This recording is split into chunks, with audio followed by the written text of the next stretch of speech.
Yo, what's up, guys? It's your boy Bernie here, along with Pete. Yo! Today, you guys, again, we got the charge. We got a little bit of topics to talk about. We got why are there no more players that do the mind games? Very interesting topic. We also got LeVar and Joel Embiid joining forces. Ooh, conglomeration of the gods. And we also got a little bit of power ranking talk. And, of course, we got our favorite trade rumor of the day. Is LeBron joining the Houston Rockets next year? Let's find out on today's charge. James. LeBron James all the way in. Here comes Simmons the other way, 3-on-2. Simmons eludes the defender and lays it in with that. Certainly the length altered that shot. Out of it quick up steps. Crutches. Play right there. Porzingis from Jennings. Throw down and a foul. Irving, splits the defense with the dribble. All right, Bernie, let's talk about some mind games. So this is a topic that I was thinking about. Mm-hmm. Just because, who was it that I was thinking? I was thinking of the LeVar Ball and Joel Embiid hugging it out thing, right? And it just kind of proved my point or my suspicion that there's no real trash talkers anymore. You know, even Joel Embiid is like, he talks a lot of trash, right? And then you have him a week later hugging it out with the guy he was talking trash about. You know, you wouldn't see Kevin Garnett doing that. No. You're not going to see Kobe Bryant doing that. If they're talking trash, they mean they're trash. You know, they're trying to get in your head. Michael Jordan, he's not hugging your dad next week. You know, he'll say some mean shit to you on the court, and then you guys, you're definitely not hugging it out after the game. I mean, I don't know. What do you think about that? Why do you think that's the case? I should say. I don't know. I think it's just we're in a day and age now where everybody's kind of buddy-buddy. You can benefit from working out with each other. You can benefit from playing ball with each other to kind of skew your friends or skew players to join your team. Mm-hmm. So, like, we saw this summer with Melo, Russell Westbrook, LeBron James. They all went to that gym, the famous gym with Hoodie Melo.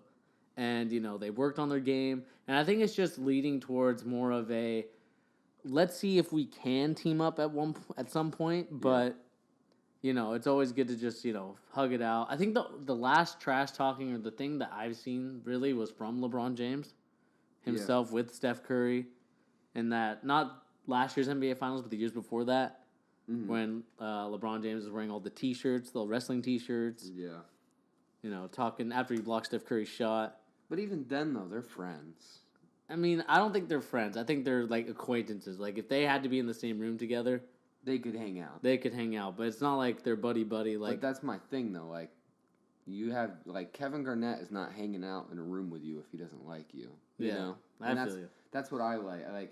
I like the fact that Kevin Garnett, Kobe Bryant, if they're talking trash to you, like, they don't like you, you know? Mm-hmm. They want to get in your head, and that's the point of doing it. Like, if you are saying, you know, you're talking the trash that these guys are trying to do, Joel Embiid in particular.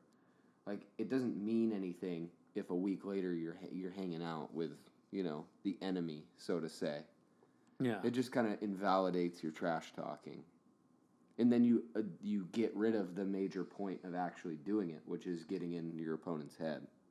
You know, it's like chess. If you, like, show them your next move, of course, the whole build-up didn't matter, you know? I don't know. I just like the idea that, like, there's an off-the-court facet of basketball that doesn't necessarily apply to other sports. Like football, it doesn't really matter that much, you know? Just because there's so many players on the field for the most part. Like, every once in a while you'll see it actually come to something where people are talking trash to each other. But basketball has always been one where you have weeks and weeks of build-up or, like, an entire season's worth of trash talk between two players, and then it culminates in, like, some epic playoff battle, you know? Yeah. I don't think that exists anymore. I don't know. It's hard for me to say because I think now we're transitioning from a time where it's like you were straight up with them to now it's kind of like pettiness and tweets and memes of how you feel about the other person. We're in the subtweet era. Yeah, the subtweet era. Like, you don't want to call anyone out by name for some reason. I don't know why. Mm-hmm. It's just that way. I mean, we had Russell Westbrook with the cupcake tweet to Kevin Durant, as a sub. And, Kevin Durant with the shoes and all that stuff. I mean, I just don't think we're going to be... until someone is, like, straight up like, I don't like you, then I don't think we're going to see it. It's kind of a bummer. But, I mean, like, that's just, like, in rap, too. I mean, they're not going to... Yeah. They don't diss each other. I mean, except for the new... the Migos versus the Wegos. That's funny. But, that's the only time, like, recently in just culture that I've seen anybody really go at each other like that. Mm-hmm. That isn't politics. So politics is, besides the point. But just like in terms of just, I don't like you, you don't like me, just because I don't like your face or what you said about me. Mm-hmm. I just don't think we're getting that era anymore. The only hope I can say is Russell Westbrook and Kevin Durant really seem like they actually don't like each other when they're on the court with each other. Yeah. But then, like, neither of them will take the next step and say anything bad about the other one while they're off the court, which I think is a bummer. Because, like, if you actually had Russell Westbrook and Kevin Durant, they're like, yeah, I hate his guts, Yeah. That would be, like... It's already like must-watch TV, really, when you see the Golden State Warriors and the Thunder. But, like, that becomes an even bigger game, Every regular season game is important. Everything is important between the Thunder and the Golden State Warriors. And I think, like, that is something that seriously is missing from the NBA right now. Like, actual rivalries. Because think of what the real rivalry in the NBA is. It's LeBron versus Golden State. That's the rivalry, It's not the Cavaliers. It's LeBron. It's wherever he's at. So, like, when you're on, 5 years into that kind of era, maybe 4 years into that era. 4 years, I think, probably. It's just, like, people want to see other stuff, Maybe that's like Houston, but I feel like Houston's such a quiet team, Like, for the most part, they're not talking trash, really, to anybody. So, I don't know. We'll see. I really hope that starts to change. Like, I don't necessarily mean, like, people getting in fights. Like, I don't really care about that. I just like when you saw videos of, Kevin Garnett, like, on the court all up in somebody's face, like, yelling in their face, You don't see that anymore. No. You see Kevin Durant asking for his entire team to hold him back so he doesn't actually have to try and fight Boogie Cousins. That's what we get nowadays. Yeah, I just think it's a different time and era now. It's a lot different in terms of what we were growing up with, in terms of, like, Kevin Durant, and then the previous generation with all their trash talkers. Yeah. And, like, actually getting confrontational with one another. I think it's just an era thing. I just think this new generation of players, people, they just don't want to get in these beefs. Yeah, we're in the nice guy era. It's all right. I mean, in some ways, it's nice guy. Most likely, it's like they do stuff behind your back. Yeah, I like the subtweet. Let's call it the subtweet era. That's a nice one because it fits in real life and on, with those Twitter fingers. All right. Yeah, but I mean, speaking of Twitter, of course, we got the biggest talker, maybe not tweeter, but talker, LeVar Ball. You probably have the meeting of the biggest talker and the biggest tweeter, right? Yeah. LeVar and Embiid. Mr. Big Tweet and Mr. Big Talk. Yeah. Coming together for a hug of epic proportions. See, that is kind of like I said, that's the thing that kind of bummed me out. Because I like the idea that you have, like, another rivalry. Like Joel Embiid versus the Ball family. Like, that's great. That's great. Or just the 76ers versus the Lakers, Yeah. The two, like, kind of young hopes for each conference in their, in a rivalry to some extent. The Lakers not as much of a young hope, but, a lot of people do have some high expectations for them in the near future. But I like the idea of another set of teams that were kind of, going toe to toe. But I don't think we're going to see it because now it looks like they're all friends again. So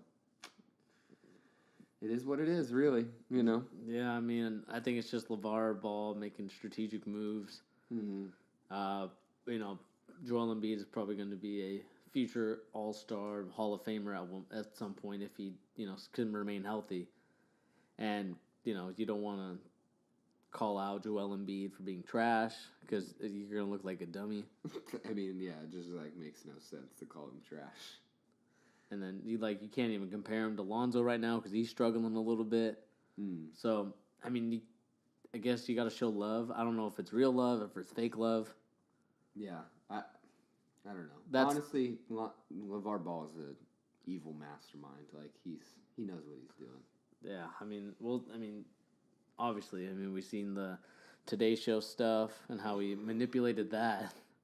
I don't know how he got it, but he managed to do it. He turned any press is good press with the Ball family.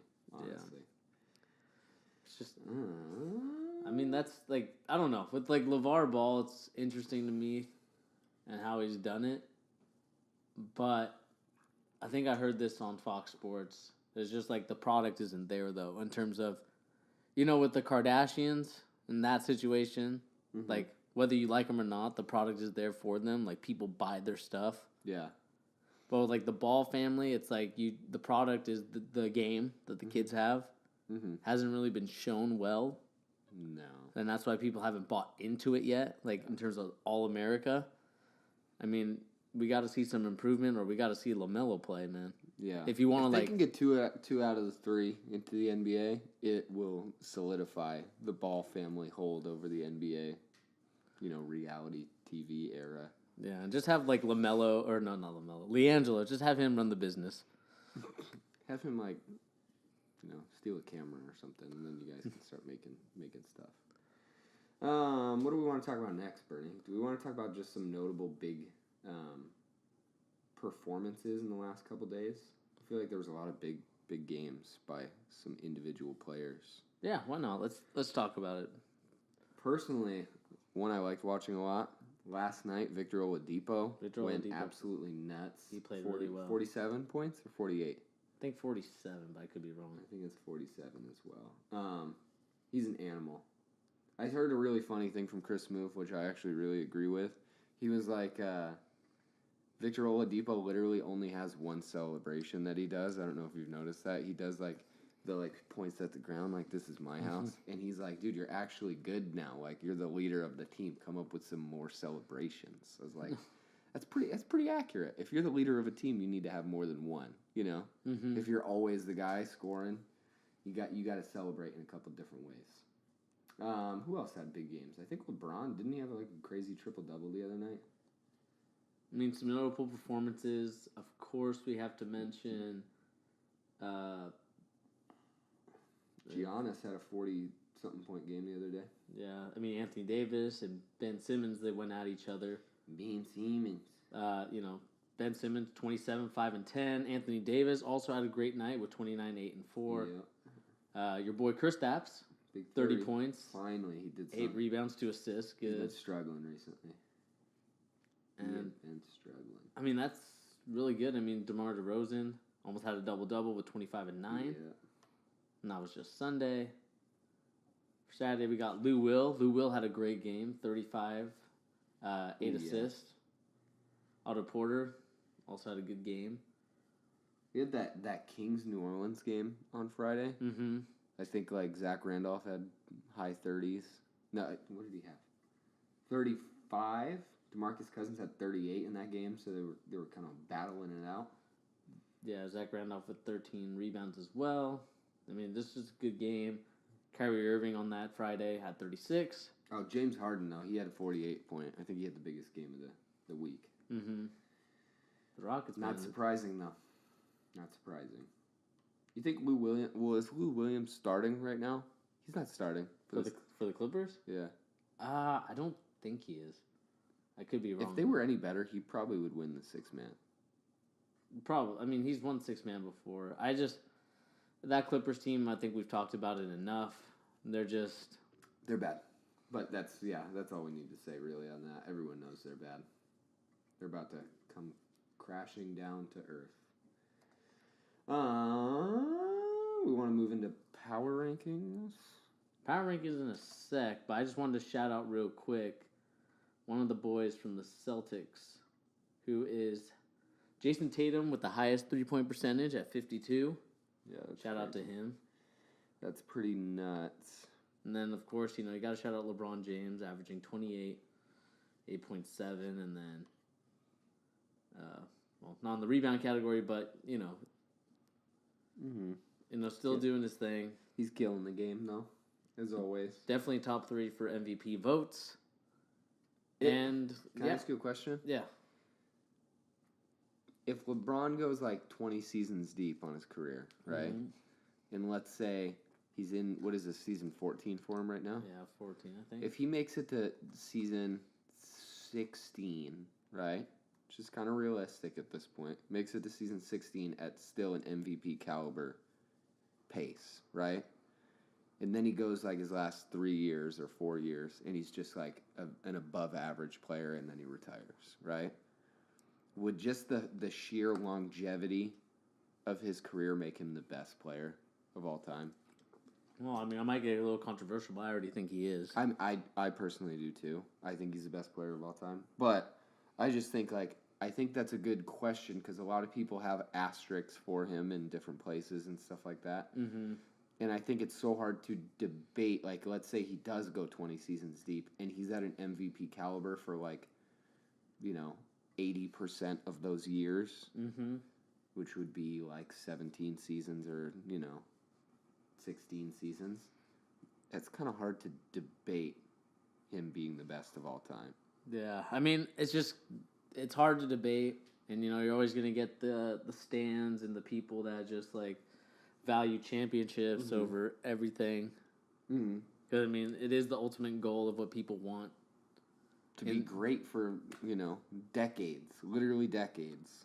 Yeah, that's pretty crazy. I don't think you could debate how good he is in in at least the Mount Rushmore of the NBA at that point. But in the sense that too, a lot of people consider this to be the most skilled era of the NBA ever, which honestly it probably is. So he's performing at that level in this level of competition.